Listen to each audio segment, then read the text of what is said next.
How to overcome procrastination, recognizing the invisible abyss. The mind closes like an old, creaking door, and behind it dwells a continuous echo of guilt that tightens the chest. You feel the weight of an unfulfilled commitment, the heat of anxiety rising in your throat whenever you think about the postponed task. With each moment you choose not to act, emptiness grows and echoes the silent question, why don't I start? This echo resonates on your skin, in your pulse, in your suppressed sigh, and in the stillness of inner silence, the invisible abyss unfolds, showing how much postponement has the power to drain energy, to tear the fabric of your purpose. Holding procrastination between your fingers is like holding a handful of sand. Each grain escapes, slides, disappears. Seneca would remind us that the day unravels like a disintegrating handful, and as we stand on the edge of time, we watch the hours slip away. Each falling grain, one by one, carries dreams, projects, promises silently made to oneself. With each escaping grain of sand, an opportunity vanished, leaving your hand empty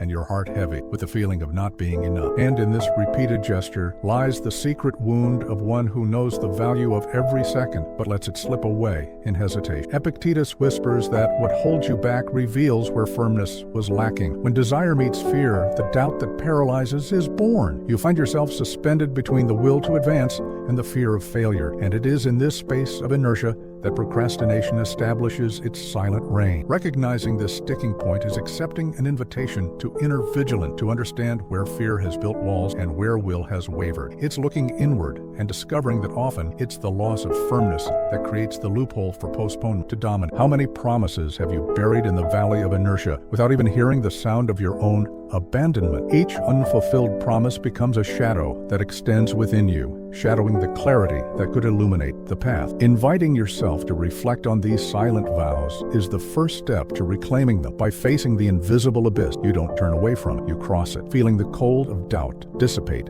in the urgency of action. And emerging from that valley, you carry with you the gentle flame that transforms hesitation into movement, fear into firmness, the hidden wound of procrastination. When the deadline approaches, an invisible chill runs down your spine, and emptiness settles in your chest like a shadow growing in silence. You feel your heart tighten as if the air escapes through the tangle of fears that sustain the postponement. Every minute that passes without action leaves an even deeper scar, a mark you don't see, but which weighs on your whole body. This emptiness echoes in every breath, recalling the distant sound of a drum beating relentlessly within you. There's a shame that comes even before trying, a muffled embarrassment deep in your throat. You imagine yourself facing the task, but disappear internally as if occupying someone else's body. I was there, but I didn't exist. Quiet void, not wanting to be heard. This shame transforms into a knot that tightens the diaphragm and steals the rhythm of your hours, creating a space where movement ceases and fear begins to speak for you, solidifying the silent vow not to try again. Behind this habit of postponing, there's a longing for clarity and meaning that whispers softly, almost swallowed by guilt. Procrastination reveals an unmapped desire, a yearning for a purpose that hasn't yet found its form. You postpone because deep down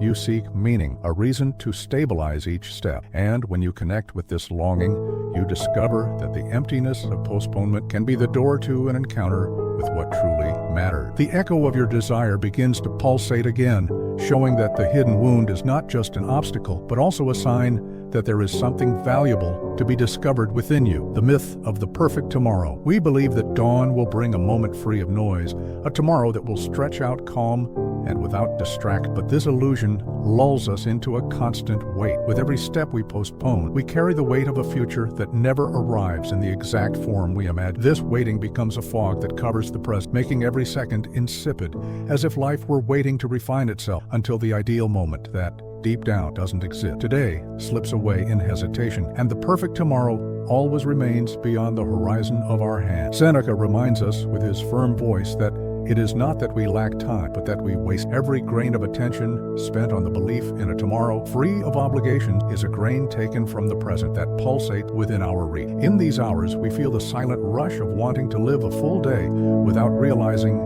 that it is now, at this exact moment, that the raw material for our achievements reside. Recognizing the waste is to break the bubble of illusion and give meaning back to the hours we already have. When the finitude of today is revealed, a gentle urgency arises that burns without guilt, a gentle reminder that now is a gift to be used, not a burden to be carried. Feeling this urgency is to perceive the warmth of the moment, the texture of time in our hand, and to decide without external command that the first step is worth more than waiting for an imaginary scenario. It is in this silent decision that the myth of the perfect tomorrow unravels, giving way to the free movement that is born when we receive today as the true starting point. When relief becomes a trap, there's an almost hypnotic relief in scrolling through a feed, in the quick click on messages that require no effort. Immediate comfort arrives like a soft embrace that numbs the urgency to act. But this embrace is a sticky cloak, traps the body and mind in a bubble of distraction. You trade the torch of purpose for irritating sparks of momentary pleasure, and with each distraction consumed, the impulse to refocus weakens, giving way to a lethargy disguised as rest. In this voluntary numbness, the mind becomes hostage to small reliefs that cover the original discomfort, and the promise of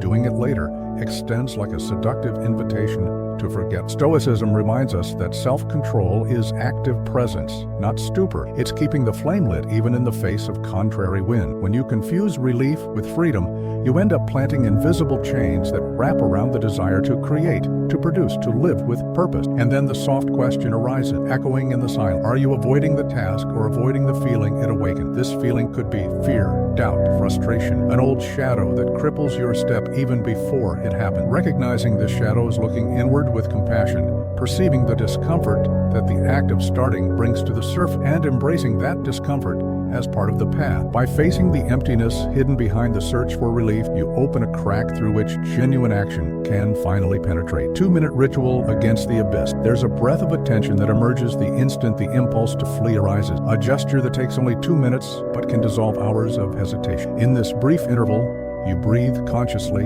feel the air flow through your nostrils, and observe your whole body relax, as if every cell awakens to the present moment. 2 minutes of gentle presence break the spell of procrastination, creating an internal space where action finds fertile ground to sprout. This simple gesture, breathing, feeling, waiting, acts as a portal. The clock ticks 60 seconds, then 120, and the impulse to flee transforms into concentrated curiosity. Neuroscience shows us that this pause activates the prefrontal cortex, bringing clarity and reducing the amygdala's excessive alert. It is in this interval that fear loses its strength, the mind regains its own command, and the postponable task becomes simply the next natural step in your movement. When night falls, there's another flash reverberating in the silence, the recording of the first thought that arises about what's pending, writing without expectations, just letting the pen glide over the paper or your fingers touch the keyboard gives meaning back to what seemed forgotten. This silent act anticipates a fresh start at dawn, aligning desire and intention before the day clashes with distraction. Thus, in less time than a short song, you transform hesitation into impulse, silence into clarity, and postponement forever. The metaphor of the anchored ship. Imagine an immense ship held in the bay by thick cables,